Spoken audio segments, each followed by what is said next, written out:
Hello and welcome to everybody over on Kick. Again, if you are not on Kick, download Kick and follow me at 843 Exterminator. That's Exterminator 843, I should say. Shout out to everybody checking in on YouTube, on Facebook. Tonight, we're going to take some time, and I'm going to let you know right now up front, this is going to be a long video. This video is not for everybody, but I ran across this interview. I'm a big fan of Tucker Carlson. Watch a lot of his stuff, and this one video right here really jumped off the screen for me, and I wanted to share it with you guys. So we're going to sit down and review this video. This video was dropped a couple days ago, and a lot of people are going to be uncomfortable with some stuff that's said in there. He sat down with a retired Army colonel, who you see on the screen right there. The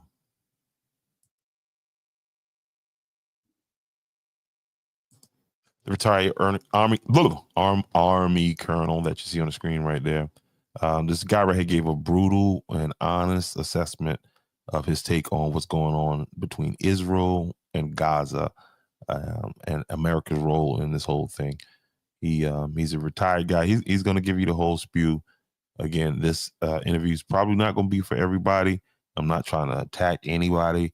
I'm just trying to get a better understanding of this. Here's somebody that was on the ground, and I thought that my audience would be interested in listening to what this colonel has to say right here. We're gonna watch the entire video, and we're gonna break it down. And as you see on the screen, for all of the social media places, fair use. And now let's get into this video that Tucker Carlson did. Mr. Aguilar, thank you so much for joining us. Before I ask you any questions, I want to read what I think is your biography, or parts of it, because I want the audience to understand who you are. And so I'm going to read this, and you tell me if I've gotten anything wrong. So you're a retired lieutenant colonel in the United States Army. You went to West Point. You got your commission in the Army straight out of West Point. You served for 25 years in the U.S. Army as a combat infantry officer and the Special Forces, a Green Beret officer. You were deployed 12 times. To Iraq 3 times, Afghanistan 3 times. You were deployed to Syria, Tajikistan, Kazakhstan, Jordan, the Philippines, Malaysia, Thailand, Cambodia, and Vietnam. You saw combat in many of those venues. You're highly decorated. You were wounded in combat, received a Purple Heart. You got a Bronze Star for Valor in combat, an Army Commendation Medal for Valor in combat. And then earlier this year, you found yourself working in Gaza under GHF, and I'll ask you to explain what that is in a moment. You were in Gaza from the 17th of May this year, 2025, through June 26th, 2025, which was last month. Is all of that correct? That is correct, sir. And all right, so Tucker Carlson already established off the top right there that this guy is qualified basically to be sitting in front of him. And I said colonel, and he's a lieutenant colonel. So I'm sorry about that, sir. And I was playing it at a little faster speed, but I don't think that's going to help anybody, because this conversation gets deep, and I want everybody to follow along. And the reason that I want... And I will have to stop every so often just for fair use, because it's not my content. To establish that before you tell the story that you're going to tell us is because very, very few Americans have been in Gaza in the last couple of years. And I don't know any others who have the experience in chaotic situations and combat situations that you have, who've been there. And I think that really matters. Anyone who's been around combat knows it's enormously confusing, and having 25 years of experience around violence, I think, gives you greater credibility, because it suggests you can interpret what's happening accurately in a way that people who haven't had that experience probably can't. So with that, I want to ask you the first most obvious question: what is GHF in Gaza? So the Gaza Humanitarian Foundation was established to take over the aid distribution into Gaza, replacing the former United Nations aid delivery mechanism post blocking or cutting off of the Gaza enclave. So there was no aid going in up until May 26th when we started operations, and the Gaza Humanitarian Foundation was established to lead that effort overall. So the Gaza Humanitarian Foundation, I'm not sure in terms of what their actual status is in terms of a company or an NGO or a nonprofit. I don't know what they're classified as, but I know that their GHF is the overall lead for both of the contract mechanisms in Gaza. All right, so off the bat, this guy right here is not some regular pundit off the street that they just brought in. This guy is he has firsthand experience. He has firsthand knowledge of what's going on the ground, which gives weight to what he says, but also means he brings his military lens to this conversation, and that perspective matters because it shapes interpretations of these events. And again, for me, the military has trained him to assess situations in a particular way, and so he brings those skills to the game, basically. And so this is what we're gonna listen in on. Let's go. So after 25 years as a U.S. Army officer, West Point graduate, Special Forces officer, all these combat deployments, all the decorations that you received, how did you wind up distributing aid in Gaza? Well, sir, on May 13th, I received a phone call from the UG Solutions. UG Solutions is a subcontract for the security portion of this aid distribution method. They're stationed here in Davidson, North Carolina, where I live. I retired out of Fort Bragg, and they contacted me basically looking for experienced, recently retired or recently gotten out of the military, experienced combat veterans, special forces operations background. So they contacted me and explained the mission to me. Up until that point, till I got that phone call, I was not aware of what UG Solutions or the Gaza Humanitarian Foundation was. So I was interested, and I listened to what they had to say. The reason I'm asking you this is I know that after this interview airs, there will be a concerted attempt to discredit you as a man. And I'm certain, having seen this happen many times, that one of the criticisms we levy against you is that you were some sort of political activist with a political axe to grind or an ideological axe to grind. Are you? Because it sounds like from the story you're telling now that you were a retired Army officer who received a call because of your combat experience. Is that correct? Prior to that phone call on the 13th of May, sir, and remind you, I did retire on the 1st of January. I didn't retire years ago. Been through the 1st of January. So this is a guy that's fresh out. And you hear this a lot of times when guys retire, they usually go back. Well, not usually, but what happens is they go and work for contractors, different contractors. And in this case, this gentleman right here retired back in January and got a call in May and was working for again, he said he doesn't know that the organization is an NGO or what the status is of this organization that he's going to keep on discussing it. But here we go. My last day in the Army was 1 March. I was very happy and content. My wife also served a career in the military. She is a retired career military officer. Between the two of us, we have 45 years of service. Between her and I, with my son, we've missed almost every birthday, every anniversary, every Christmas from the time that he was born to the majority of our marriage. And we're still married 17 years later. So I was very much comfortable and established in my retirement lifestyle. No political aspirations, no aspirations to go into another line of work. I'm starting school in the fall. That was my aspiration. I enjoyed making breakfast for my family, taking my son to school every morning, Boy Scout meetings, PTO meetings, watching the Golden Girls in the afternoon with a cup of tea, walking the dog. That was my life, and I was very content. When I got the phone call, I felt that initially, because I didn't know much about the situation, when they first called me, I said, hey, I'd like to take a day to kind of do my own research and just kind of understand what it's all about. My answer is not no, but my answer is not yes. So I took the rest of the day, I believe it was a Wednesday, and I went through I started to read about GHF, not a lot out there. I started to read about Safe Reach Solutions, which is the prime contract, not a lot out there. I read a little bit about UG Solutions. UG Solutions had been the contract that sent contractors into Gaza in. I'm trying to tell you, you can sense from just him talking. And guys, take a look at all the medals behind him, and that painting behind him. That's a significant painting also, and he's going to get into that also.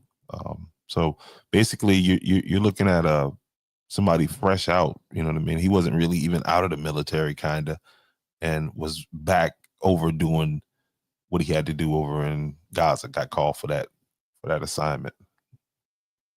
Late January through March. Also, please hit the like button so you can bring some other people in on this conversation. That's what happens when you hit the like button. It tells the algorithm that, hey, check this out. Your friend is over here checking out this right here. You know, so if you don't mind, please hit that like button as we move along. To control the Netzarim checkpoint once the ceasefire broke, or the ceasefire started, I should say, for the Palestinians that were allowed to then go back into Gaza City. So they had some credibility. It seemed like not many people had done contracts in Gaza. UGS did. So I figured that this would be an opportunity to link up with a company that had the experience. But I was more interested in the mission. I say this again, and I've said it again, I don't know Johnny Moore, the director or CEO or whatever the title is of the Gaza Humanitarian Foundation. But there is something that he said that I do agree with, that there's nothing more Christian than feeding people. Yes. And in terms of the sentiment of doing goodwill, feeding starving people, I served for the majority of my career after being an infantry officer and going to Special Forces. The Special Forces motto, as you see in the picture behind me of 1st Special Forces Group, is De Oppresso Liber, to free the oppressed. That is our. And y'all can see it. I can feel this man talking through the screen. I mean, his eyes just like, it's something when you take a good man and put him in a bad situation. Motto. I just didn't have that on my uniform. I lived that. The civilian population in Gaza, politics aside, political views, religious positions aside, they are being oppressed. Food, water, education, life, dignity. And I wanted to be a part of going in to help in some way. So I have no political aspirations. I have no political leanings. I have no desire to write a book or before doing these interviews, I don't even have social media, and I've never really been out onto the internet. This is all very overwhelming for me. But my wife was a big factor behind me going on the record. My wife being, again, a retired military officer, we understand a lot of the same values. And she explained to me, she said, no one else can tell this story. No one else was there. Not only were you there, you were on the sites, and no one else saw it through the eyes of your experience. In the places you've been, in the places and the things that you've done, the lens you look at this through is different than most people have. You need to go on the record. The American fair use, reviewing this video for fair use purposes only. American people need to know this. My motivations in this are patriotic. I want to inform the American people, my fellow citizens, of what's going on in Gaza, what our taxpayers' dollars are funding, and what American citizens on the ground are being faced with. America needs to know.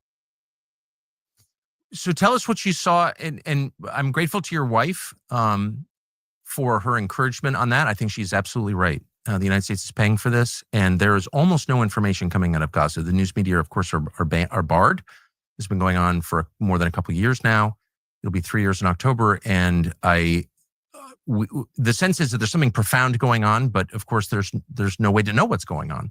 So, what did you see when you arrived? What were your Is that you guys' interpretation of what's going on? I don't know. For those of you who's still hanging around, obviously you're interested in this conversation. Do you find that there is a media blackout when it comes to information coming from Gaza, not from Israel, but from Gaza? From the Palestinian perspective, I should say.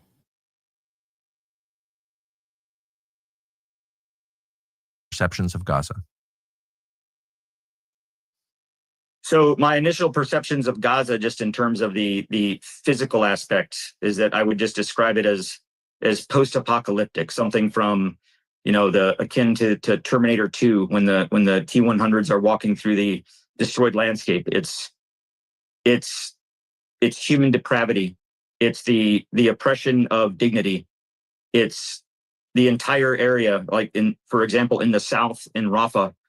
I saw pictures of Rafah prior to the current war, and there were nice buildings, there were beach resorts, there were street lights and neighborhood. And by the way, this gentleman's name is Lieutenant Anthony Aguilar. That's him in the photos. That's him over in this region. So yeah, he's talking from firsthand knowledge. And now it is leveled to the ground. There is not a building that stands, and the rubble is piled up. And as you drive through Rafah to one of our points, secure distribution site number 3 was in Rafah. So we would have to drive through the old southern Rafah corridor to get there, and all of the homes just in piles and rubble. And you can see, someone's couch that's hanging from a piece of rebar out of the second floor of a building, or a refrigerator smashed, or family photos that were on the wall that are now, shattered and broken. Like, these lives were just destroyed and taken. And that's the scene of Gaza. As on the news, airdrops were conducted over the last 48 hours, and journalists were prohibited or encouraged not to take video or pictures of the overhead scenery. Because if the world sees that, I think the world would step back and pause to say, what are we doing? What have we become? You've spent your life in combat zones. That's why I think your testimony is so compelling, because you have a frame of reference. You've seen a lot of destruction and a lot of killing in your life for 25 years. How would you compare what you saw in Gaza to what you've seen in, say, Afghanistan or Iraq? Nothing compares. Nothing I have seen in Iraq, in Afghanistan, in Baghdad, in Mosul, Sadr City, all throughout Afghanistan, Syria. And he's naming some really, really bad areas where some bad things happen. And in 25 years of military service, he's saying what he's seen in Gaza here in the last couple of months is worse than any of that. Again, this is Lieutenant Colonel Aguilar. Southern Philippines, some places where there's dense populations.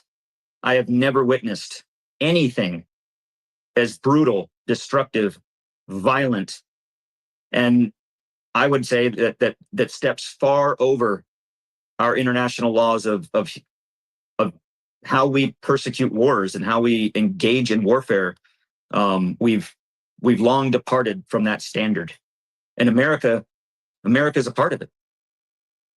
How is it obvious that America's a part of it? I know that we know academically the United States is paying for this and has always paid for it.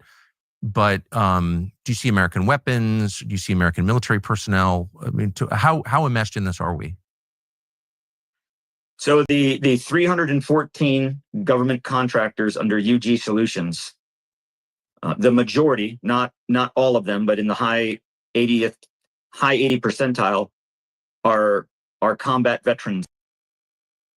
I wonder what exactly it is that he saw that. I mean, what was the final thing for him that he saw that made him say, you know what?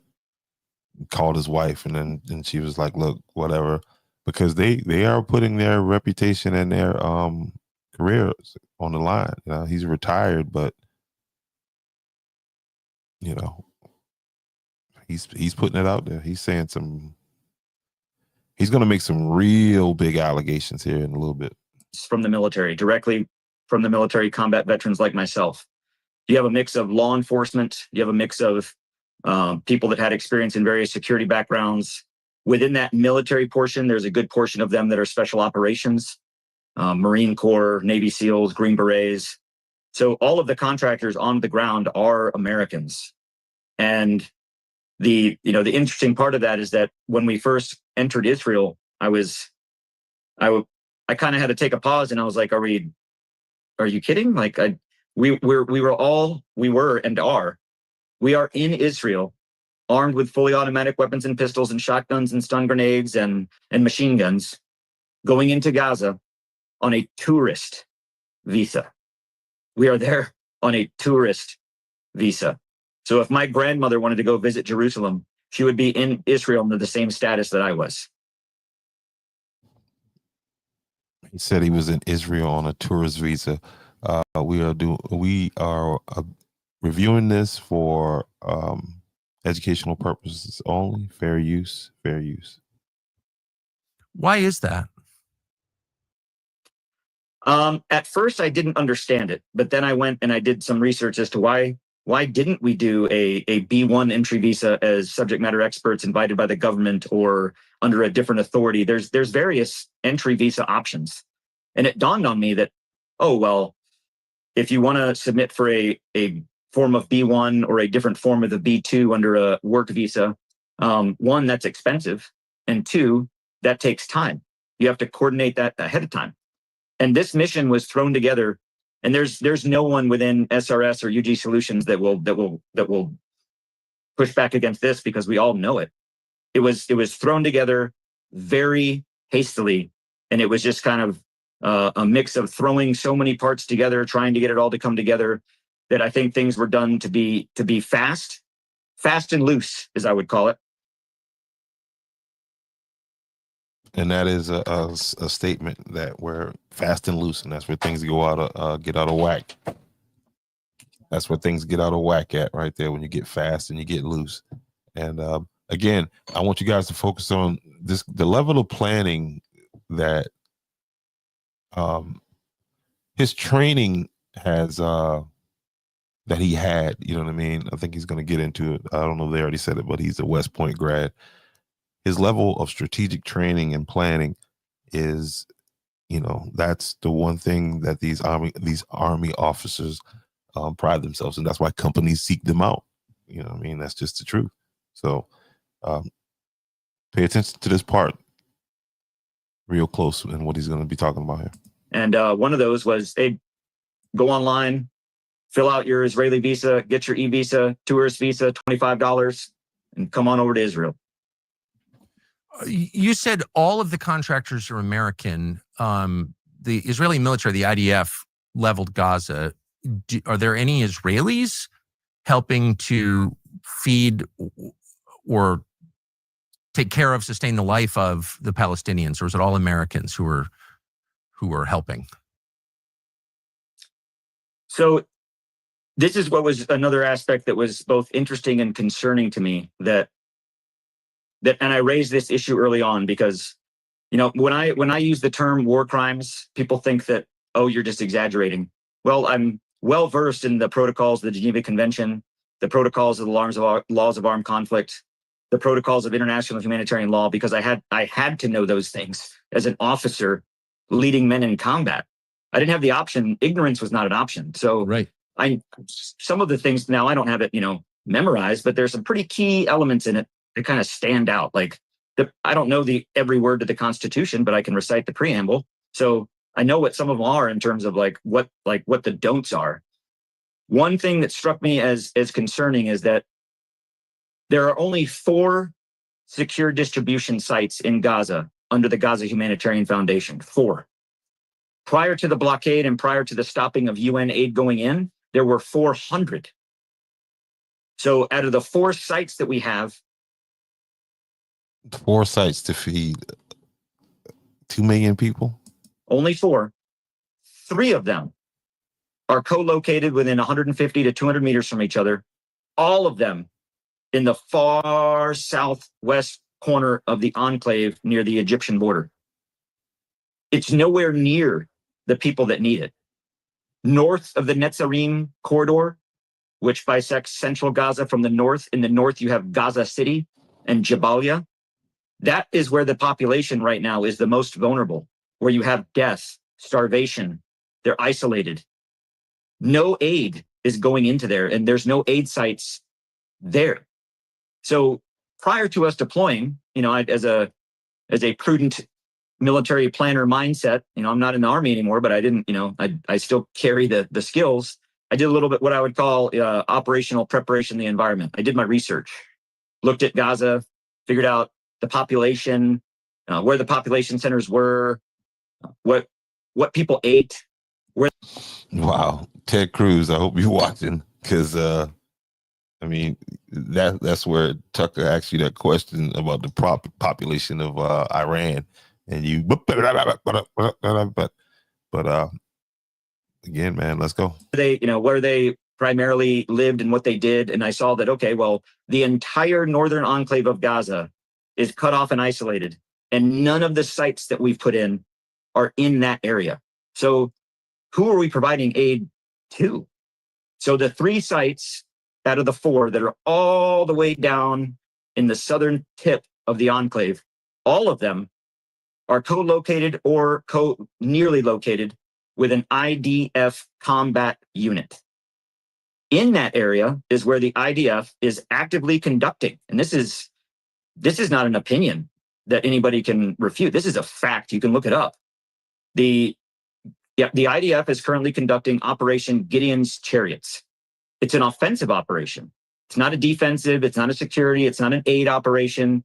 It is an offensive combat operation, and they are conducting that in the south, where all 3 out of the 3 or 4 sites are located. We established secure distribution sites to deliver and distribute humanitarian aid, not only co-located with Israeli combat units, but located in an active combat zone. I can't make it clearer. All right, what he just described was a war crime, and he right here. So from here, my takeaway is that again, this is the type of information that we don't get in the mainstream, from the mainstream media. And that's why I always encourage people to seek out different media sources. I'm not saying don't watch the mainstream, but balance it against something else. And so, again, this guy right here is not running for office. He don't have no political aspirations, so he say, and maybe him saying it is, that Jedi mind trick type thing. But I don't know. But I know so far what he's saying. Are you guys buying it? Or you guys, I don't care who you support, Israel or Palestine. You gotta take notice of what he's saying. To the leadership there and to the lawyers that I've spoke with at GHF and UG Solutions, that is a war crime, verbatim, out of the protocols of the Geneva Convention, which last time I checked, the United States was still a signatory to, and the laws of international laws and international humanitarian law. Clearly, there's no question about it. So to say that, well, it's okay in this one instance, it's not. It's not okay. So just from immediately being there, I realized that the planning and the coordination of this operation had either been done by people that had no idea, no concept of planning at that level to take into all the considerations that you have to take into an environment like this. You can't just go into a mission like this and say, oh, we'll just wing it.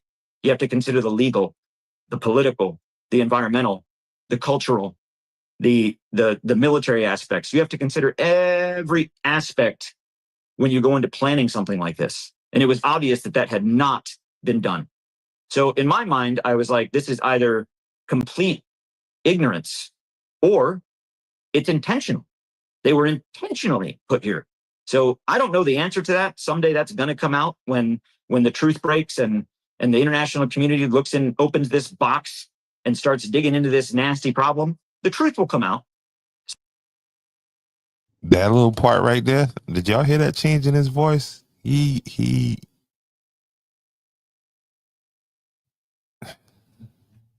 Yeah, this is, and y'all trust me, I've listened to this thing 3 times, so it gets better. And I keep having to interrupt it because I don't want to get flagged. But you can go to Tucker Carlson YouTube page and watch it fully for yourself. If me coming in and giving these little breaks, this is just what I have to do. But this is awesome so far. Thoughts in the comments, Colonel. I see you in here. I was trying to break it down to you earlier today, but yeah, it's what are your thoughts so far, sir? So it's my hope that we didn't do that intentionally, because that would not only make us war criminals, that would just make us evil. So, but the fact still remains, 3 of the 4 distribution sites are in an active combat zone. The 4th site up in central Gaza near the Netzarim corridor is co-located with an Israeli combat unit, a tank unit, mind you. A Merkava tank company is located adjacent to the distribution site. So if someone were to look through the annals of history and see how the United States government participated in the distribution of humanitarian aid to the people of Gaza, and they look at the maps and they're looking at everything, they're like, what was going on here? Why are you distributing humanitarian aid in the middle of a combat zone? It's a question that needs to be asked and needs to be answered, I think. Do you have any sense of what the current... Why does, if what he's saying is true, why does the mainstream media not touch what he's saying? I think that's a rhetorical question, but maybe somebody has an answer that I don't, but and as this man is talking, he's getting more and more he's getting more and more upset with what's going on. Wow. You can't send a good man to a bad situation and expect him to everything just to be okay. Population of Gaza is, which is another way of asking, how many people have been killed? How many Palestinians have died in Gaza? Do we know? Well, I don't think anyone has a firm number that we can all collectively trust. I know that the Gaza Health Ministry has a number. I haven't been able to validate or verify that, but I know that one thing I can tell you for a fact is that people have been killed. I've seen it. It's a fact. People have been killed. What the current population is now, I know that prior to the blockade, kind of the last census for Gaza that was taken in, I believe, 2018, the population was declared to be around 2.21 million. What it is now, I don't know, but I would assume that the population has been greatly decreased. What I do know about the population, outside of the demographics of the size, is that the majority... Are we watching genocide? I understand October 7th, and you're going to point to this and you're going to point to that, but everybody's not Hamas, not the whole entire population. You know what I mean? So if you're one of these people who believes, well, let's kill them all, then you are an evil person, in my opinion. And because, go ahead. A far majority of the population is completely isolated from the central southern portion of Gaza, and they're completely isolated in the south, or excuse me, in the north of the Netzarim corridor in Gaza City. So that would be if you took everybody in New York and crammed them to southern Manhattan and said that's the only place you can be out of all of New York City.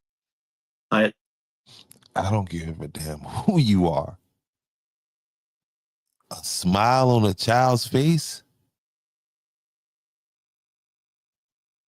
You just got to be not a human for that not to have some effect on you. I don't care where you are. It's a nightmare, and I don't know why. Well, to be fair, I do know why it's happening. I don't know why we're accepting it. I don't know why we're a part of it, because it's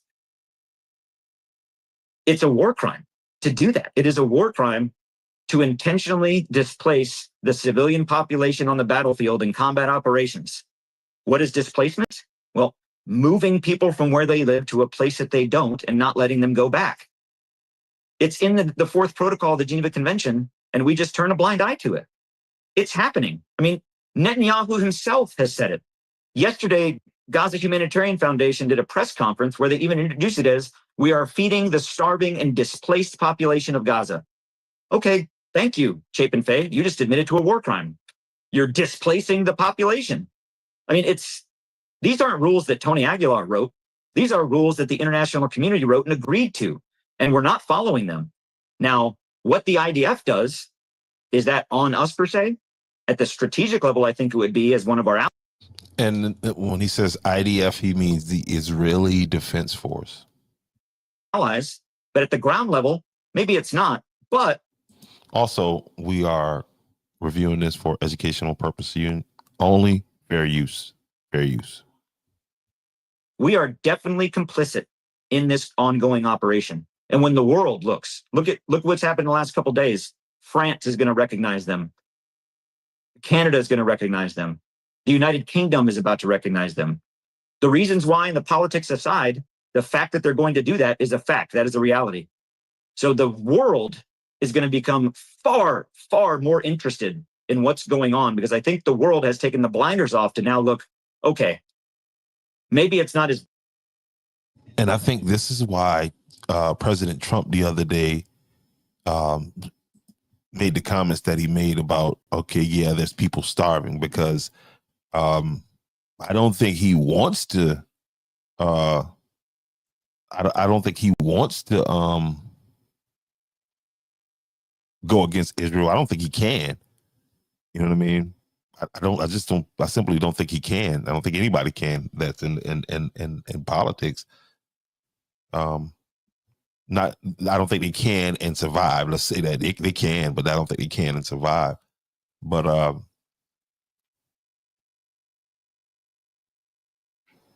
yeah, he's gonna get in. He's gonna go in on old Netanyahu here in a minute. Here in a quick second. Bad as the far left says, or it's not as good as the far right says, but something's going on here. Like something stinks in Mudville. Like we got to take a look at this. And when they look at it, what he says, and they open that box, spoken like a true military guy, and this is basically the attitude of most military folks serving about when it comes to the leadership and what's going on, because I think the world has taken the blinders off to now look, okay, maybe it's not as bad as the far left says, or it's not as good as the far right says, but something's going on here. Like something stinks in Mudville. Like we got to take a look at this. And when they look at it and they open that box, the IDF, the Israeli government, with hands in the air, they're going to go, wasn't us. America helped us do it. It's their money. And then the world's going to say, what say you, America? And right now, we do not have a good answer for that. And if we're going to bank on, oh, well, we didn't know, or we just did what the IDF did, shame on us. Shame on us. That is not the American way. Those aren't American values. We don't kowtow to somebody else's standards. We set the standard. The question is, who's policing the police? Well, thank you, Colonel, for doing this interview. How are people eating in the north? If there's one distribution center in the middle of a combat zone and the majority, you say you think the majority, or certainly a big chunk of the population is. The distribution centers in the middle of a combat zone. They got 4 of them. The population before the blockade was 2 million, and you can go ahead and subtract about a couple 100,000 off of that right now. I'm not there on the ground, but based on what Lieutenant Colonel Aguilar is saying, yeah, it's pretty. It's AFU over there In the north, or central Gaza, northern Gaza, how are they eating? Great question. I don't know. He was over there, guys. Y'all watch this. Is the Israeli government bringing food in? I do know that the Israeli within the Israeli government, there's an organization called Kogat. It's at the government ministerial level that includes it would be, I would compare it to what like USAID was, if USAID belonged to the Ministry of Defense or the Department of Defense, like militarized aid type of thing, or militarized humanitarian assistance. That's how I would describe it. But it's an organization called COGAT, COTAG. It's an acronym. I can't recall it off the top of my head because I didn't have much interaction with them. But I know that COGAT does coordinate for the IDF. So not the UN escorted by the IDF, not the IDF escorting us, but escorts humanitarian aid trucks that we provide, GHF trucks. We will provide some to the Israelis to drive into certain areas of the central corridor. In my time there, until recently, until like just the last couple days, when the UN trucks were allowed to go into the north. So when you see the trucks on the news that are being swarmed with thousands of people, that's not in the south by the 3 distribution sites or central Gaza. That's north of the Netzarim corridor. So those trucks aren't coming in from fair use, educational purposes only. Fair use. The Egyptian border going all the way up, and they're getting just attacked all the way. They're going directly into the heart of darkness. They're going through the Erez crossing, which is the Israeli Gaza crossing to the north, and they're going directly in with aid to a starving population that hasn't had any food for months. So what they're eating, what they have been eating, I don't know. And I think that with the UN going back in there and with the international community going back in there, we're going to find some things that it's not going to be pretty. I mean, that reckoning is coming. The people in the northern portion alone, I know are he knows, and he's going to say a lot more, but he knows a lot more than what he's saying, y'all. Facing mass starvation. Now, I'm not educated in humanitarian assistance or World Food Program in terms of what declares a technical state of famine. I know there's like a certain level of not eating for a certain amount of days within a population that equals famine. So I don't know if I could technically call it a famine because I don't know what those rules are, but I would call it starvation. So and I'm glad that the president of the United States came out last week yesterday on Politico and other outlets and said that he acknowledges and recognizes the starvation in Gaza. Thank you, Mr. President. That is exactly what's going on. The narrative of there's no starvation and there's no hunger going on in Gaza, that is negligent. That is shameful that anybody would say that. Not only is it evident to the world, I've seen it. So if you don't trust doctors and lawyers and aid workers and NGOs and Europeans and Westerners and Middle Easterners and all these people all over the world, Asians, everybody that's been in there that has seen this problem set. If you don't believe them, you can believe me. I'm an American. I was there. I have no agenda in this. I witnessed Palestinian parents, men and mothers and fathers, carrying their dead children in their arms. Lieutenant Colonel Aguilar. Skeletons. I witnessed that. I've witnessed people that have come onto the sites that you can see that they are just completely emaciated and starving. That's not fake.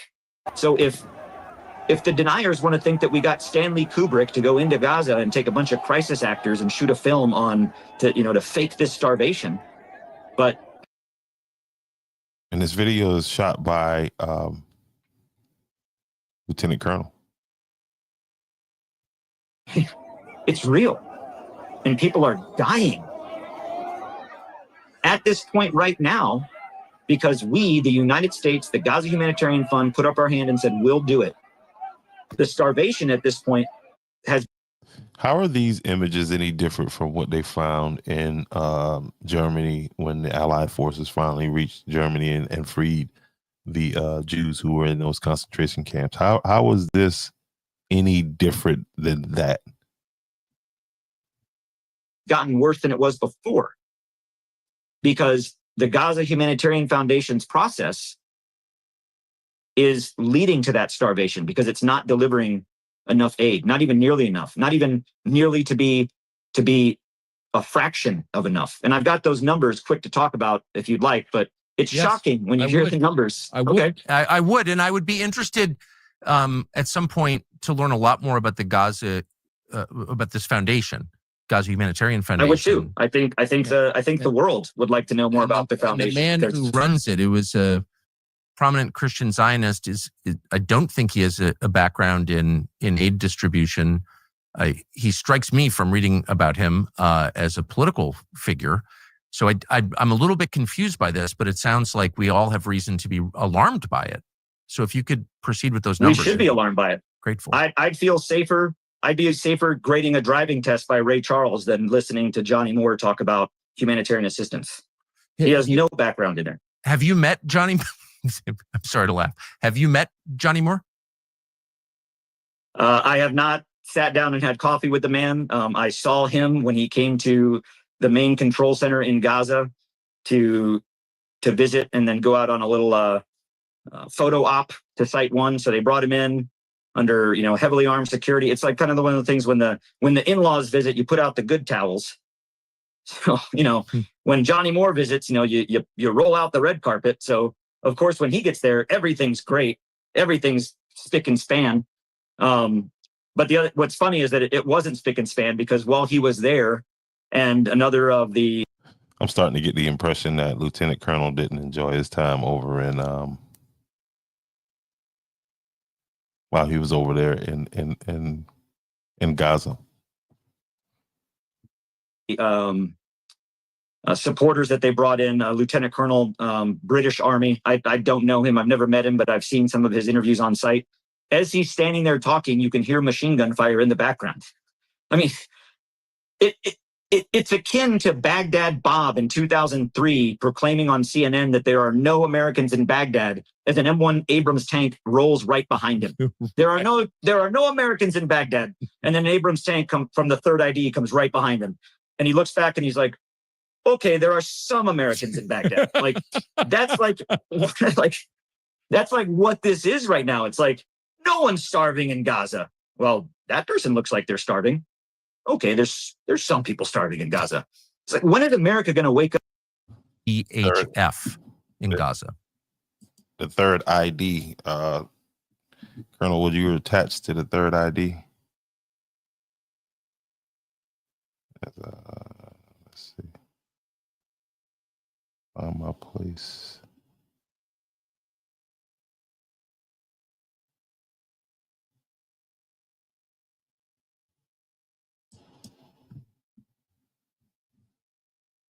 Quit. And he quit and he stepped down, citing things that are there. It starts to tell you a picture of what the thing is that as he's standing there talking, you can hear machine gun fire in the background. I mean, it's akin to Baghdad Bob in 2003 proclaiming on CNN that there are no Americans in Baghdad as an M1 Abrams tank rolls right behind him. There are no Americans in Baghdad, and then an Abrams tank from the third ID comes right behind him. And he looks back and he's like, "Okay, there are some Americans in Baghdad." Like that's like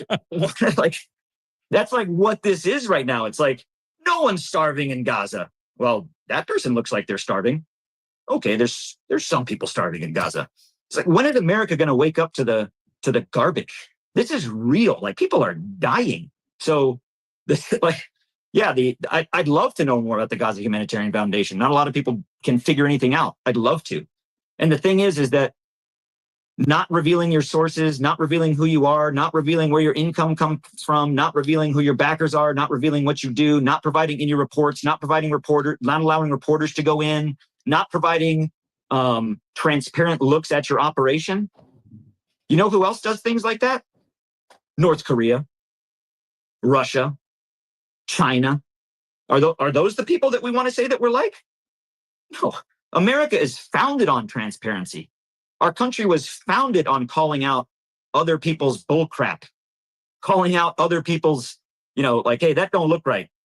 T-tax? Nah, not paying that. Not going to put up with that.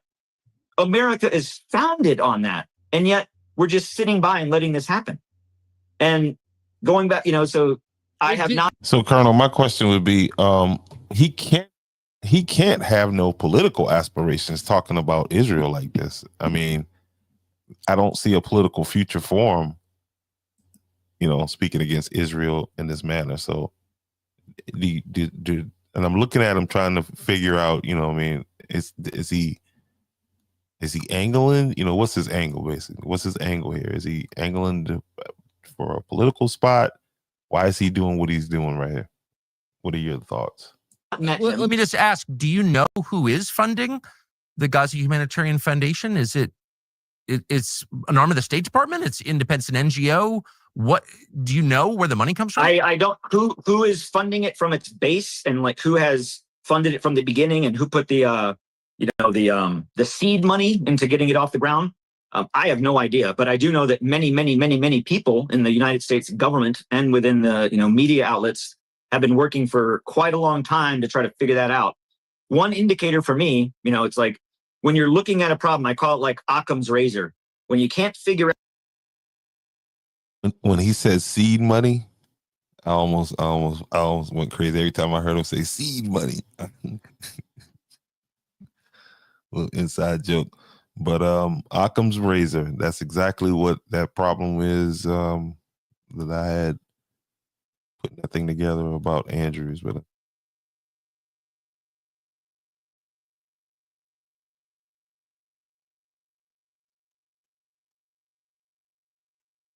right, like you can't see it, but you can see everything that's happening around it to tell you. Going back, so time to try to figure that out.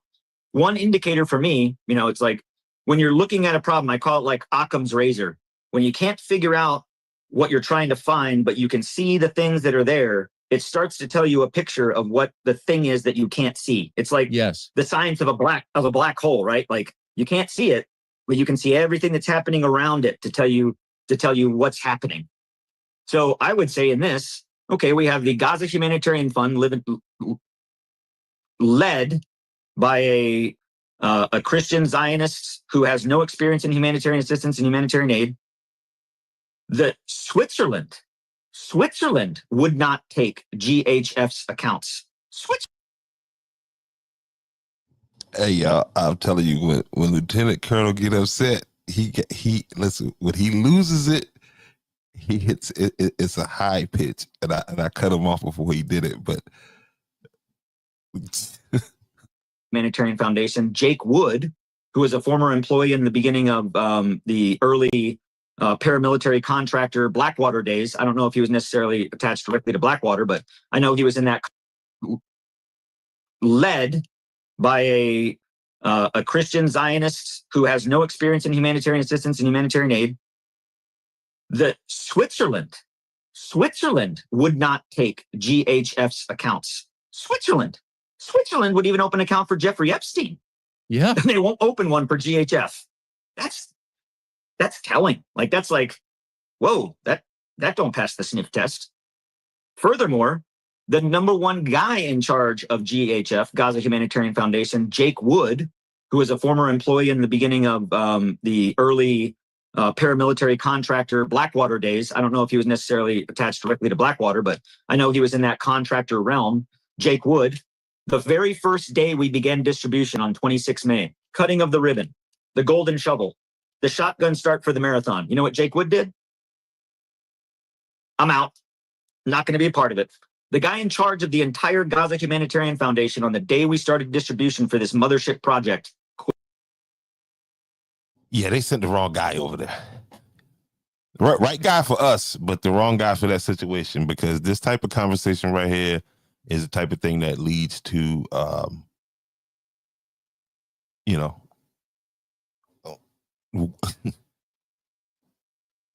dare I say wars? I mean, war crime trials. Like, he's not finished. Let me let him cook.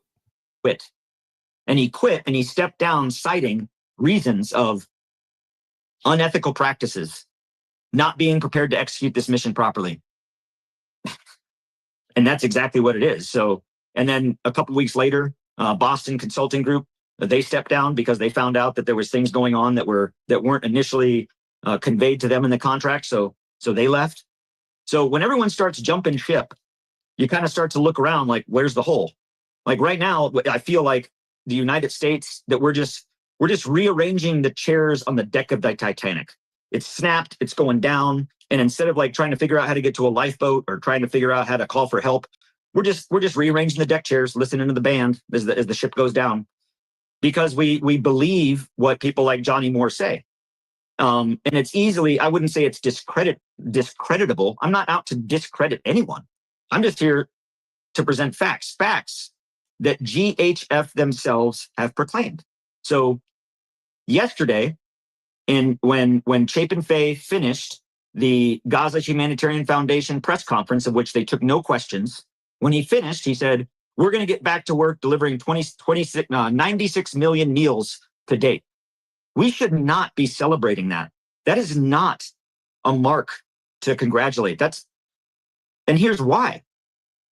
We've been delivering aid when he announced that yesterday. We've been delivering aid for 65 days. 65 days. Now, you don't have to be Copernicus to figure this out. 96 million divided by 2.21 million divided by 3 meals a day divided by 65 days. We have provided food for 15 days out of 65 into the enclave. What happened to the other 50 days? So to say that people aren't starving and people aren't hungry, I beg to differ. What that breaks out to, imagine you're home. I mean, I assume you prefer to eat a meal at least once a day, maybe 2 or 3, like the Again, this is if what this man is saying is true, it is we are being fed pure garbage from the mainstream media. Pure garbage. And why should you be concerned? Because they take taxes out of your money to fund this.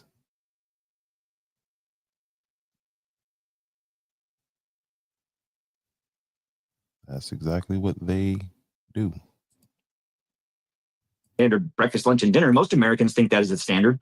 If you're only eating 1 meal a day, okay. What if I told you that I'm only eating 1 meal on Thursday and 1 meal on Monday? That's all I'm eating. Would you be like, oh man, that's great. You're in a good place?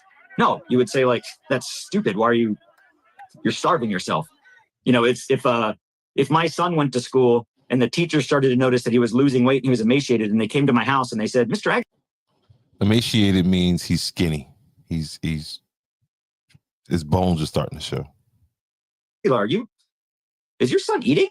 Yeah, feed him every 3rd day. Bowl of cereal every 3 days. I'll feed him. Great. They're going to be like, you should not be a parent, and we're taking your child away from you. Yes. So the Gaza Humanitarian Foundation should not be doing humanitarian aid, and the United States government should say no and take away the child, which is Palestine, Gaza, and take all that money and support the United Nations process. We've been a part of the United Nations for 80 years this year. 80 years, 1945, since the United States was one of the signatories to the creation of the United Nations. And we're giving him the finger. Why? Because of the Gaza Humanitarian Foundation that is killing people? That's the math. Those numbers that I just gave you, that's using their number. So if GHF is going to start politicizing math, then I think we're in a bad place. How are you treated, and how are the other American contractors treated by the IDF and the Israeli government? That would be a mixed bag depending on what level you were at. I clearly remember. And I think that's true in any type of situation. It's just you're going to be treated based on the level you at. It was the 24th of May. A select few of the leaders were taken to the sites, to the secure distribution sites, to kind of get eyes on and kind of get a feel for for what the sites looked like, kind of get an assessment. And I went to one of the towers. This is Site 1. Site 1 is really close to the Mediterranean, right in the corner of Egypt and Gaza and the Med. And I went up to the western tower, and I'm just kind of looking out, assessing the area. And sitting next to the tower, kind of at the base of it, outside of the barrier of the berm, was a group of Israeli soldiers. And they looked up to me and they say, "Oh, are you an American?" I was like, "Yeah." They're like, "Oh, are you here for the aid?" I was like, "Yeah." And they asked me, "Why are you feeding our enemy? Why is America coming here to feed our enemy? You're not helping." And I was like, "Oh, that's I don't When he says berm, what is he talking about? And he said just outside of the berm. What is that acronym for? I have an answer for you. Can I get back to you later? I don't have an like. That's how they see it. So the guys on the ground, the grunts on the ground, the fighters, the IDF guys on the ground, their perception is that the humanitarian aid going into Gaza is feeding the enemy. At the next level, I would call. What about the women and children? I mean, I understand they don't want you helping Hamas, the leadership of Hamas. That makes sense, but these are civilians you're feeding, right? Women and children, and elderly people, and women, children, the disabled, the elderly, the needy. Yeah, that's who we're feeding. Or that's what I should say, that's who we're not feeding. That's who we're supposed to be feeding. So how are those people the enemy in any war? Those are just the bystanders. Those are the people who didn't choose the war, who weren't fighting in the war, who were just being hurt by the war. And that comment from this, infantry, IDF infantry soldier on the ground, that's a perception. And I think we've also heard the perception from the highest levels of the Israeli government that all of Gaza, it's all Hamas. Everybody's Hamas. And the reason that's striking to me, because if that's what they said, then they plan to unalive the entire population, which would be genocide, which would be the very thing that the quote unquote, those Zionist Jews claimed or say that they will not let happen to them. Never again. That's their slogan, based on what happened in World War II. Happened to them in Germany, Hitler Germany. Feel like someone handed Bibi Netanyahu a list of the violations of the Geneva Convention, but like took the numbers off of it, and he's just checking them off, like displacing the population. Well, do that. It's like, okay, well that's a war crime. Firing at the civilians to control the population.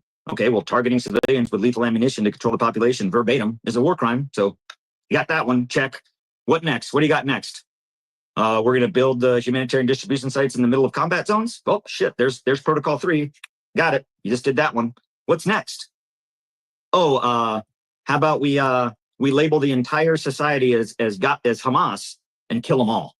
Wow, bingo! You just got it straight across, because now you just made another war crime statement, because the Geneva Convention specifically prohibits the classification of an entire population as the enemy based on the actions of a few. Is Hamas all of Gaza? No, of course it's not. Are we treating them like they're all Hamas? Yes, we are. Another war crime. So when I bring up these points about war crimes, it's not this politicized, bombastic, like, oh, you stepped on my foot, that's a war crime. Like, the war crimes are verbatim. The things that they say, not us, they say it. We're displacing the population to move them to do combat operations. It's a war crime. I mean, I don't know what to tell you. I mean, well, you're a professional Army officer of 25 years, West Point graduate. So, I mean, this is your business in a sense. So, like, there are rules. It is. Yes. Well, Lieutenant Colonel, welcome to the civilian world. I can see the frustration in your face, sir.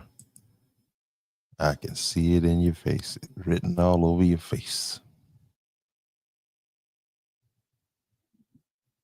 You don't have to say a word except fair use. Yes. And so I think you have credibility. You're not, some hippie saying it's a war crime. It's like literally a war crime, because there is an actual definition, and it sounds like they've met. There is an actual definition. There's a definition of it. And when people call certain things war crimes that look horrific, I'm like, well, that's not. But I understand that is horrific, but that's not. But there are things that, by definition, violate the protocols of the Geneva Convention, violate the laws of armed conflict.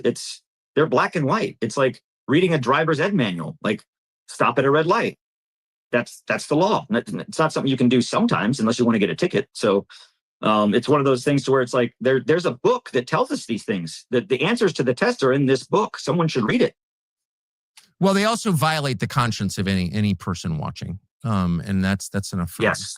So, okay. So Yes. I've asked around the story. I just wanted this. You've provided a very, very helpful context. And again, thank you for your time in doing this. So now to the question: how did the Israeli military, the IDF, treat Palestinian civilians? I could describe it as nothing more than they treated them like animals. Even the UG Solutions and the SRS personnel on the ground. What was concerning to me, because I witnessed this in years of Iraq, when you get down the road and you start describing people in a certain way, you start to dehumanize them. Even the U.S. contractors on the ground called them the zombie horde. The IDF, and in some cases we, don't recognize these people as human beings. And part of my why I want to talk and come out in this is because I saw these human beings. I was there. This photo here, this is on site one. That's a human being. I took this photo. This didn't come from some far left journalist or from the Gaza Health Ministry. I took that picture. This here. These are the people that we're dehumanizing, that we're killing in mass scale, that we're depriving of food and water, that we are torturing in a way because they're not eating at all. And we're calling them all Hamas. That's what we're calling them. So I've seen it with my own eyes. Fair use. Not everybody is Hamas. And to be fair, I distribute it at every site through distribution windows, morning, afternoon, and evening. Most of the contractors there do one site because they're assigned to that site. Because the nature of my job, I went to all the sites. Not once ever. And I'm pretty keen at looking out for things and staying alive. Not once ever did I witness a threat, a hostile act, a weapon, anyone from quote unquote Hamas. I mean, how do you do that? They don't show up with a t-shirt that says Hamas. So, is Hamas amongst the population? Well, of course they are. But it doesn't mean that the entire population is Hamas. So that's the type of discipline and understanding and maturity and wherewithal of an operation like this that's required to do something like this. And it's not there. It's the Wild West. We treat them like animals with no dignity. You say that you saw, and again, I just want to state for the fifth time, I've met few people with more experience in situations like this. Chaos, foreign country, shooting, soldiers, confusion. So, I think you have a lot of experience interpreting what you saw. You said you saw no threat at all. You didn't see Palestinians with weapons. You didn't feel threatened. It doesn't, I'm sure there's a threat there, but you didn't experience it. But you said that there was shooting. Who was shooting at what and why? The way, so to walk everyone through kind of how a distribution site works in terms. This part right here, y'all, I want y'all to pay attention to. You're talking about the distribution site, and the distribution sites, they're talking about distributing food. Okay, so you got 4 distribution sites that he talked about in combat zones to feed millions of people. Of like, how are people being shot at? How does this happen? So early in the morning, the Palestinians, because mind you, the Palestinians, to get to the south, they cannot drive. They have to walk one way from where they live because they have to go through the established military corridors, just one way to get to where they have to get to. They have to walk, so they can't just walk straight down to the site. They have to go west to the coastal corridor, down the coastal corridor, into the Marag corridor, down to the sites. So they're walking anywhere from 8 to 12 kilometers one way to get to the site. So when they queue up in the morning at the intersection of the Marag corridor and the coastal road, and the queuing gets into the magnitude of thousands, the IDF hold them there with tanks in place. When the UG Solutions personnel call on the radio to the IDF to say the site is ready, the crowd is released, and a massive tidal wave of people It's dehumanizing. And rushing towards the site because they're starving. As they're coming to the site, the IDF shoot at them. Machine guns, mortars, tank rounds, artillery. I have all of this on video.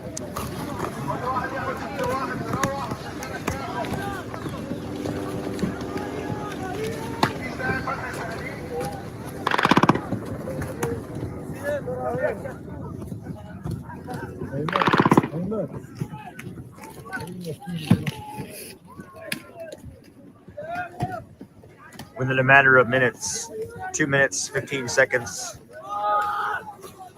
hundreds of Palestinians are already on the site. Like, this is not like, it's so compelling when you see it. And I'm like, because I watched it, and as I'm watching it and feeling and being there, and you hear early morning hours, pre-dawn, sunrise over the Mediterranean, thousands of Palestinians rushing down to the site, and over their heads, you just see tracer bullets flying, tracers, tank rounds, artillery rounds. And they do that to keep the Palestinians on the right path. My suggestion from the very beginning was like, have we tried a sign? Put a sign out there? Like, I don't know, like put a sign in the road that says go this way instead of shooting a Markava tank round? Like, and the fact that this is not covered by the mainstream media again still should make you think. And if you have been with me to this point, please hit the like button. Again, I told you this would be a long one. This would be a long one.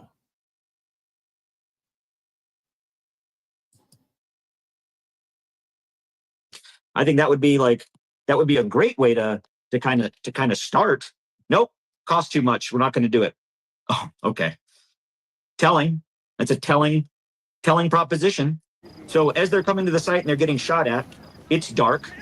The Israeli forces in the south are reserve conscripts. They're not the IDF that are in the elite active army unit. They're conscript reservists. They don't train. They don't get a lot of training. Rarely do they get to shoot their weapons. And they don't have night vision capability. So they're shooting into the dark at thousands of people.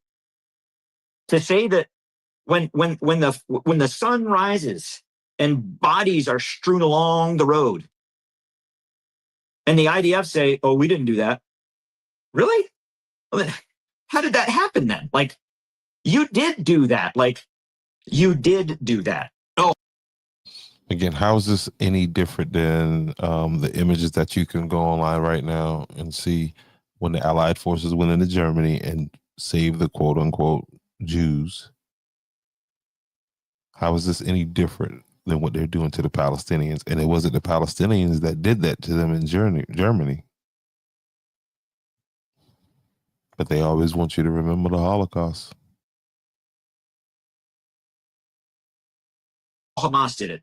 Hamas is nowhere here. There's this entire area is a militarized controlled zone. There's no Hamas here. I was like, if Hamas got into here, y'all really aren't doing your job. Like, there's no Hamas. No one with weapons. Dead people strewing along the streets. So when you see on the news at Nasser Hospital, when patients get brought in and people then say, oh, that's just Hamas propaganda. No, it's not. It is not Hamas propaganda. It's real.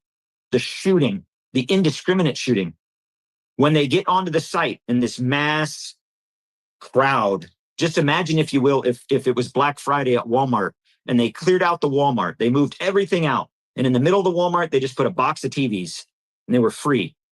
First in gets them. And at 9 o'clock, the door crashes open and everybody's squeezing in through this small door into this area. And you've got 2 security guards there. On every site, there are 22 armed security guards pulling security. So that's 1 to 409 ratio. 1 guard to 409 people ratio. There's no way that the armed security can manage or control that safely. There's no way. It's impossible. So when they get onto the site, I called it the 8 minutes of mayhem. Within 8 minutes, 25,000 boxes of food are stripped through, taken down, and gone. 8 minutes. It's one of the most chaotic, deprived dehumanizing things I've ever seen in my life. And I was in Baghouz Fagani when ISIS surrendered. Talk about dehumanization. That is the worst I've seen in my life. At the end, when there's a few people left to pick up the remnants of aid, some beans, some rice, the UG Solutions personnel then start clearing the crowd with the procedures that they've adopted from the IDF, where we throw stun grenades, we spray pepper spray. I saw in a recent video last week of a UG Solutions person that I know who that person is. Like, I know it's real. I know he's there. I know it's a real person. It's not fake. And he's standing on a berm. Again, this video is recorded by Tucker Carlson show. And so this is fair use. We are using this for educational purpose only. And they have these new devices where it's about the size of a fire extinguisher with a fog hose on it to just spray tear gas. They have those now. And so now that's the standard operating procedure. And as they get to the gate and the gates are closed, the IDF guards then shoot at them at their feet, over their heads, in the air, just like the IDF do. And again, like yesterday when GHF gave their press conference, they even said that. Like, Mr. Aguilar has said that shots have been fired at civilians. We only shoot at their feet, over their head, and in the air. Like, that's exactly what I'm saying you do. You're correct. But when you're shooting bullets that come out of an automatic rifle at a crowd of thousands of people, and you can't see them because there's berms and there's dust and there's intervisibility lines that you can't see, and you're just shooting, you're going to kill somebody. Period. So our guys don't shoot at them. They shoot at their feet. They shoot over the head. They shoot into the air. Okay, well, shooting at them, targeting innocent, unarmed civilians on the battlefield with the purpose of controlling them or controlling the crowd. Again, there you go, another war crime. So when we're doing these things, we're just egregiously violating international standards, the standards that we as Americans expect. People were hung at Nuremberg for things like this, literally things like this, shooting at prisoners. Yes, shooting at prisoners. As a case in point, in the United States Army, if I were fighting in Germany and a squad of German soldiers that was just shooting at me puts down their guns and raises their hands, they just became a prisoner. I have to feed them. I have to give them water. I have to take care of them. I have to give them safe passage to captivity or to holding. You can't just shoot them. There are rules in combat. There are rules in conflict, and we must abide by those. Now, what I find to be incredibly, incredibly concerning for the American people and for... But I mean, who's going to hold Israel responsible? Now that this footage is coming out, now that this footage has reached, I mean, if you're seeing it down where we're watching it at, it's all over the world. So what happens now? My fellow teammates, my guys on the ground, American citizens, is that GHF's position is, well, this isn't a war and we don't have to abide by those rules. Well, you do. Those rules apply to everybody no matter what. But even more so, that you should not have the authority to shoot at anybody. We are there as tourists, as I said in the beginning of the show. Tourists. We should not be pulling the trigger of that gun unless it is absolutely to protect an imminent threat to our life. And a case in point, from all of the days and all of the times and all of the sites, I didn't pull the trigger on my rifle one time. I didn't pull the pistol on my rifle one time. Never even took it out of its holster. Stun grenades, tear gas, didn't use it once. Because I didn't need, not because I'm some soft, anti-gun, that I didn't need it. Never one time did I ever need to pull my rifle, shoot my gun, or use means to stun or hurt a civilian. Ever, not once. And I was at more distributions, at more sites, more time than any single person in the UG Solutions architecture. And not once did I ever need to do that. Ever. And I think I know something about, when it's time to shoot, done a lot. So never felt that I had to do that ever once. It's immature. It's dangerous. It's a violation of our American values. That is not how America engages on the world stage. We are the ones that do right. We are the ones that choose the harder right over the easier wrong. We don't. These are the type of things that turn, again, you cannot send a good man to a bad situation. And they have unleashed something in this man right here, right now. I'm talking about, he is disgusted by what he saw. He is completely disgusted by what he saw, because it goes against everything. I promise you, man, this man thought back to when he was sitting in college and having to learn these and you know, these different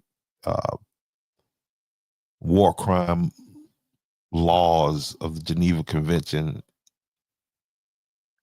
rules of engagement. He had to learn this stuff. And so this stuff is not second nature to him. It's part of his DNA.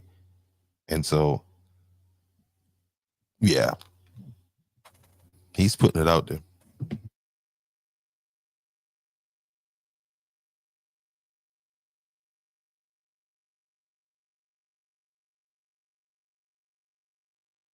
Do it because the IDF say it's okay to do it, and therefore we can do it. Well, we made that bed and we are in it. And that bed is about to get flipped over by the international community. And if we don't stand up and say something now, like today, tomorrow, if we don't stand up and do something about it, we're going down that road, and it's not a good road to be on. I hope you can tell your story on Fox News and on every American media outlet as soon as possible. I hope they will have you. I'm not betting on it, but I hope they will.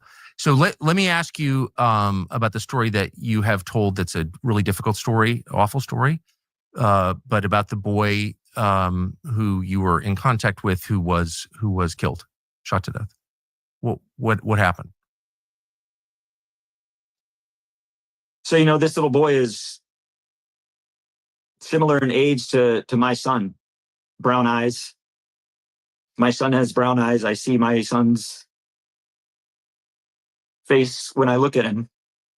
And this little boy, he's not ISIS. He's not a combatant. This was on secure distribution site number 2, the 28th of May, our second day of doing distribution. I'm on that location. I didn't get this secondhand. I didn't see it from afar and then assume I saw it. I touched it. I felt it. Other people saw it. This young little boy, his name is Amir. I know that because when he walked over from the crowd of people, he walked toward me. There was two of us standing there, 2 UG Solutions guards standing in that area. And he was walking towards us, and we thought maybe he was hurt, or maybe he was asking for some more food, because all he had in his arms was a small bag of rice, half a bag of flour, some lentils that he had picked up from the ground. He didn't have much. And we thought maybe he was asking for more food, or maybe he was hurt. And we notioned him over, and he came up and he extends his right hand at us. And so I kind of walked up to him and waved him over. And the guy standing next to me, this young boy, holds his hand and he kisses it. And then he comes to me and he holds my hand and he kisses it. In Arab culture, that is a very significant sign of respect. That's not something that should be taken lightly, or something that should be, that's a big sign of respect. And and your training it teaches you that, because again, when you go into these different places, you are a visitor. Okay. You may have the superior hold a superior position at that time, but you gotta respect the culture, and you gotta understand the culture, and you gotta understand the nuances of the culture, because this right here, and obviously this young boy, not obviously, but I'm sure this young boy was raised Muslim. For him to do this, you know what I mean? And this is a young boy. You don't see his parents around. You ain't heard him say anything about, whose entire family has probably been killed. Unalived, I guess I should say, for the YouTube algorithm.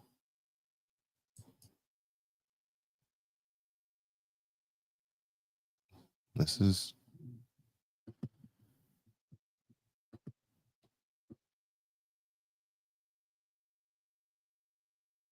we were taken aback by that. The gentleman that was standing next to me was also a military veteran, combat veteran. So he's been to Afghanistan and Iraq, and he was moved by it. He was touched. I was touched. And as he was standing there, we were both looking at him, and he was very emaciated. He had no shoes on. His pants were tattered. He had a kind of a rope or string holding his pants up. Filthy. Probably hasn't bathed in months. Probably hasn't eaten in days. And oh, by the way, when they walk 8 to 12 kilometers to get to these sites, the Gaza Humanitarian Foundation mechanism provides no water. Zero. Not a single bottle. Because it's too expensive. Distributing water weighs so much that it breaks down the profit per cost per truck. That's a fact. Because I asked why, and I was given a lesson in it. This is why. It's too expensive. So we give them no water. All of their food, by the way, requires water to cook it. Rice, lentils, beans, flour. You got to have water.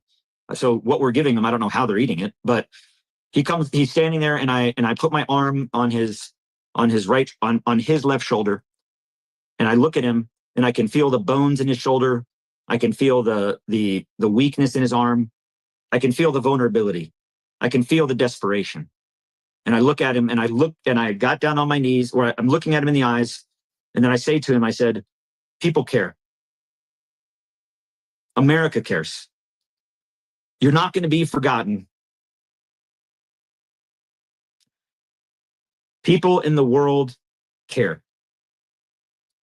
And he doesn't speak English, and I don't. And just for a point of reference, 8 to 12 kilometers, you're looking at between 5 to 7.5 miles is what he's saying they have to walk. And keep in mind that the young man is walked with no shoes on. Speak Arabic. But the connection we had in looking at each other, he felt for the first time in a long time that there was someone that cared.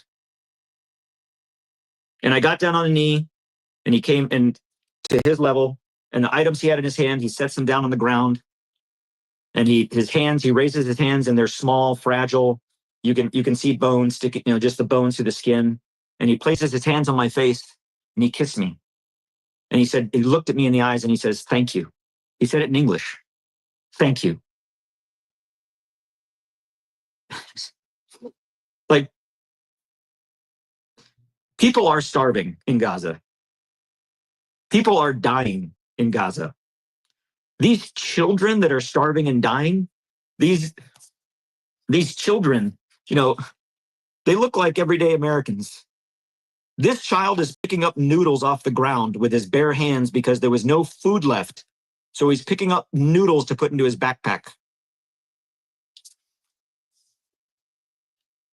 Amir goes back to the main group, and he goes out the exit. We had a very strict protocol that they come in a certain way, get the aid, and then they go out a certain way. From the way they came in. But how do you fix this? Like, because if that young boy grows to be a grown man after enduring that type of a lifestyle, what how does this conflict ever end, man? This is like somebody needs to step in and do something.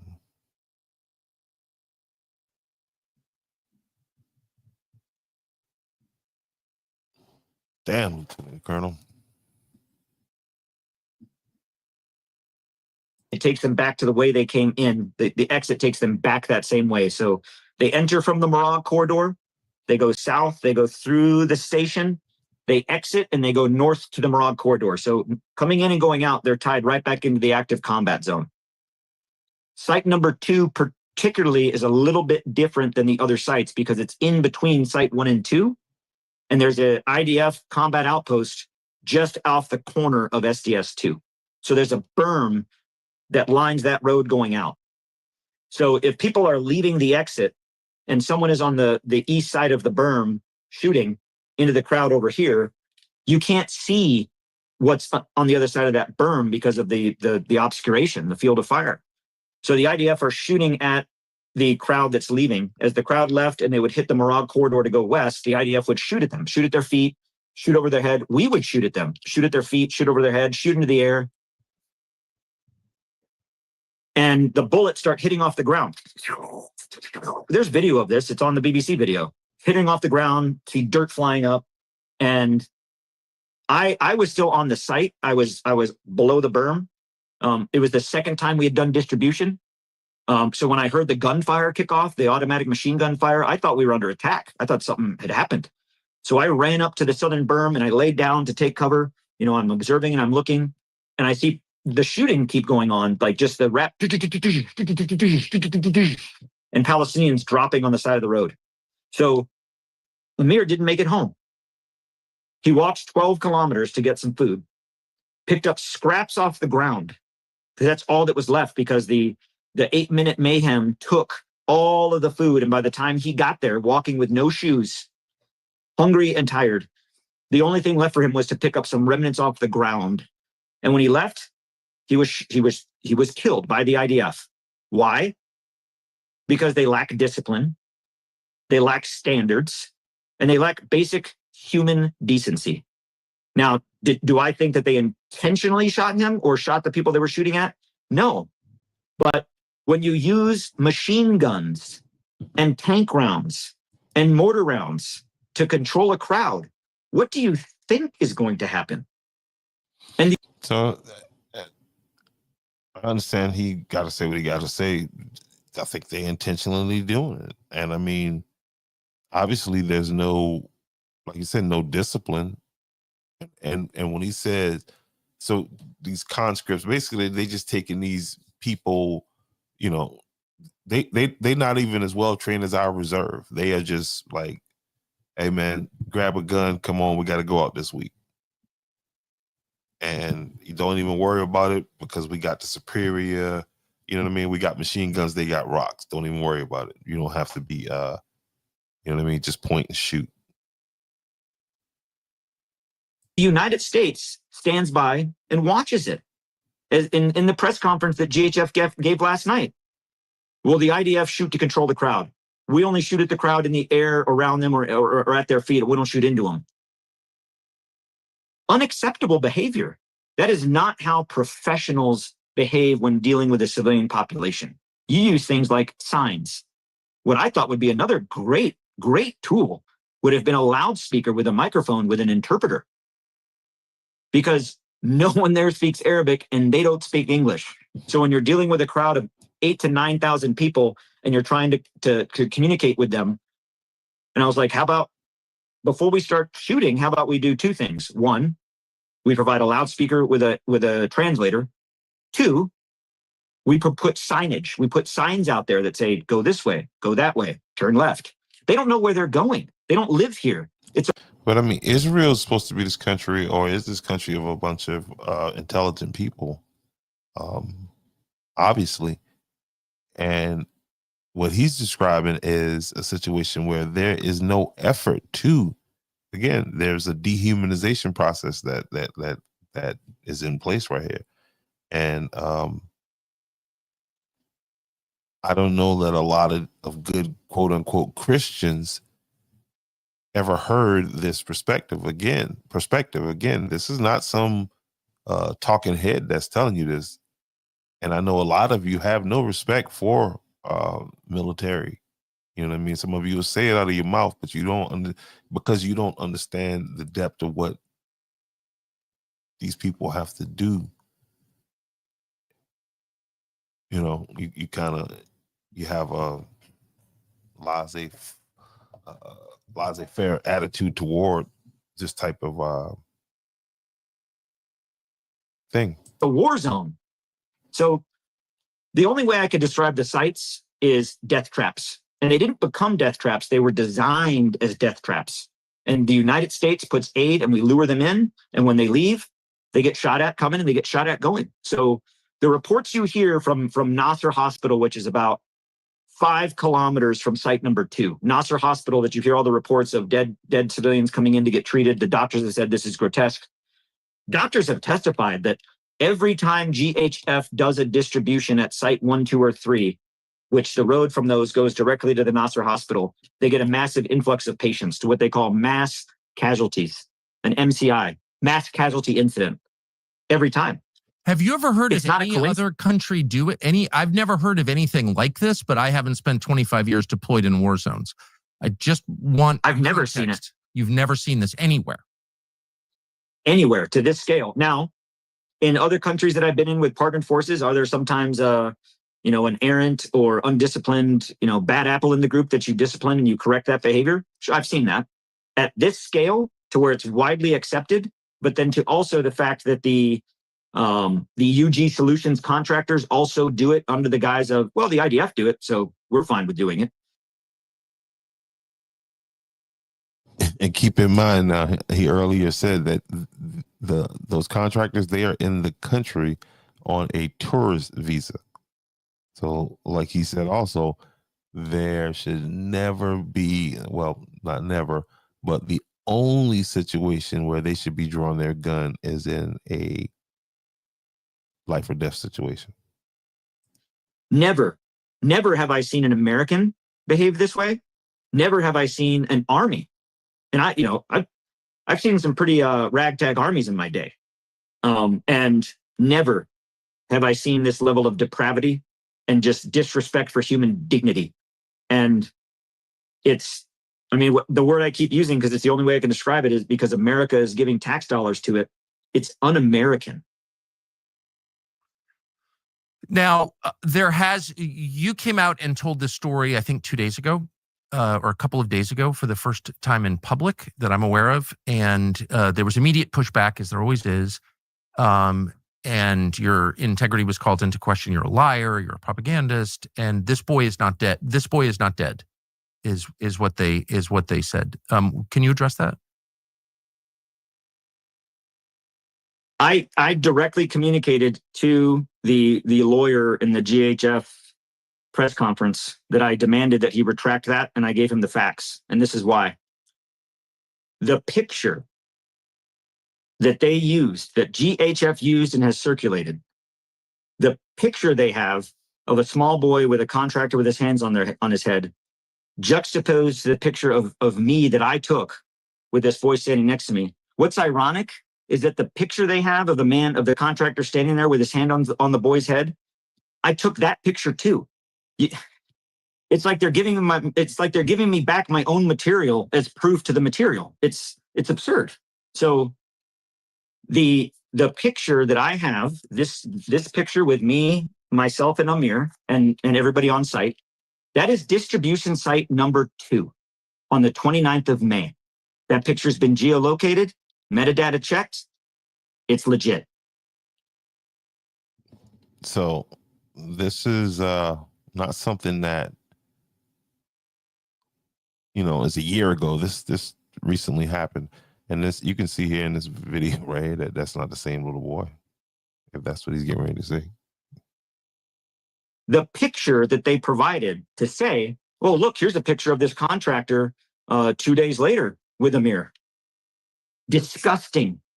That picture that I took, the guy with his hand on the kid's head, is from site number 4 on the 1st of June. There is no way physically possible that the child could have gotten from site 2, sites 1, 2, and 3 are all the way in the south of the Morag corridor. Site number 4 is all the way in the central at the Nesarim corridor. Nobody can cross between those two areas. So unless he flew there or beamed him up and he transported there, that wouldn't be him. But number 2, you put the pictures right next to each other, not kind of like here and here, but right next to each other. It's obvious they're not the same person. They don't have the same hair. They don't have the same teeth. Their ears are a different size. I ran it through an AI generator and it said that's not the same person, because it's not the same person. So because Amir was killed on the 29th of May. Why would this humanitarian foundation, whose funding we know nothing about, you worked for them and you still know nothing about them? Fair use. And what he just said is kind of troubling. He said he worked for him. He don't know nothing about him. Interested in that now. And Tucker, I'm glad you pointed that out, because that makes me not believe what he's saying, but it makes me very interested in this next answer. Let's go. Sure, they're taking U.S. tax dollars.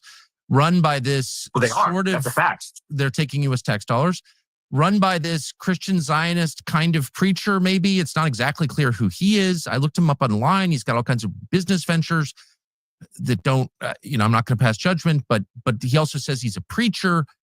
Johnny Moore, this Christian leader. Why would a Christian leader try to hide the fact that a child was murdered?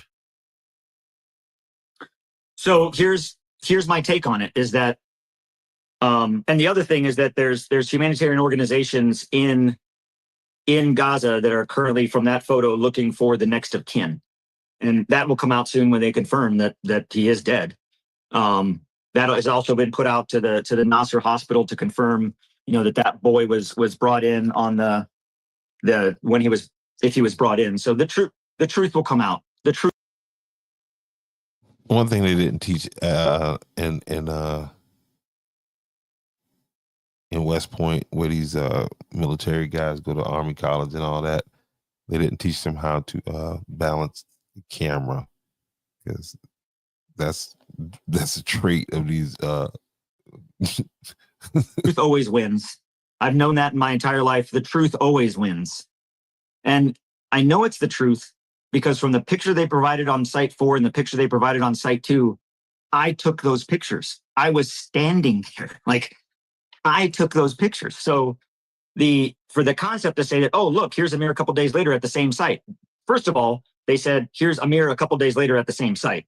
Well, that's not true because the picture that they have from a couple days later is from site number 4. I was there. I took the picture. They're not the same child. Why the cover up or why the lying? So when they say that I have an agenda, political, whatever it may be, there's absolutely no evidence of that. I've never run for office. I don't own a business. I don't write books. I don't have some kind of platform. I don't have a podcast. I don't even have social media. I mean, they shut down my MySpace account last month because they took it down from the web. So I don't even have MySpace anymore. So I have nothing like that. I have no skin in the game of this, but to tell the truth. What they have in the game is a lot of money to the tune of tens of millions, hundreds of millions of dollars. So do they care about a Palestinian life or the people know about that life over making hundreds of millions of dollars? Well, the American people can judge that. Who do you want to believe? A 25-year veteran who went to West Point where our motto is duty, honor, country. A cadet will not lie, cheat, or steal or tolerate those that do. And I lived that motto and graduated from West Point and lived that motto in my Army career. And I have nothing to gain from any of this whatsoever at all. That I was there and I took the pictures and I witnessed it with my own eyes and it brings me to tears. I'm a 43-year-old man, 25 years in the Army as a Green Beret. You think I went to acting school for this? It breaks my heart. So who are you going to believe? The evangelical Zionist who has billions of dollars to gain by this, by everything being just fine? Or the 25-year veteran Green Beret who went to West Point, who's earned a Purple Heart for this country, who's bled on the battlefield for this country, who's earned Valor Awards for combat valor? Who are you going to believe? The guy that sits in Washington, D.C. that's been to Gaza once? Or his lawyer who's never been to Gaza at all? Yeah, he doesn't have a future in politics. Not talking like that. Not talking like that. So I think that kind of clears up that angle that he is, trying to run for office or something like that. I think I can kind of put that to rest. Not after this little spew right here. Let's go. Good question, Tucker. Or are you going to believe the guy that was there, that took the pictures? I'm going to believe the guy that was there that took the pictures. Look at him, y'all. Look at him, y'all.